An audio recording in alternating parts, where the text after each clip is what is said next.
Every Igbo name is a full sentence, not a label. A statement about God, life, or destiny. In most cultures, names are just names. John, Sarah, David. They might have historical meaning, but most people don't think about it. In Igbo culture, your name is declaration. Chukwuemeka. It doesn't just sound nice.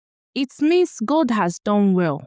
This name is given after hardship, after a difficult pregnancy, after years of waiting for a child, after prayers were answered.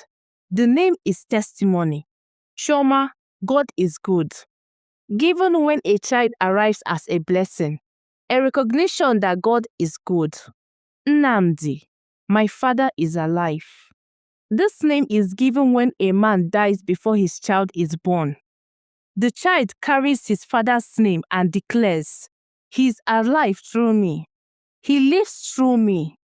Kelechi, thank God. Simple, direct. The child is a reason for gratitude. Chimamanda, my God will never fall. A declaration of faith. Every time someone says your name, they are speaking a truth. When a mother calls, Chukwuemeka, she's declaring God has done well. Not once, every single time. This is why Igbo people don't shorten names casually. You don't turn Chukwuemeka into Emeka without losing meaning. Emeka alone just means has done well. What has done well? The full name answers God. Igbo names also reflect circumstances. A child born during war might be named Chukwuebuka, God is the greatest. A reminder that even in war, God is sovereign. A child born during prosperity might be named Chukwumuba, God owns wealth. A reminder that wealth comes from God, not human effort alone. Names carry family history. If you know someone's name, you know something about them when they were born, what their family was going through, what they believed. When British colonizers and Christian missionaries arrived, they attacked Igbo names.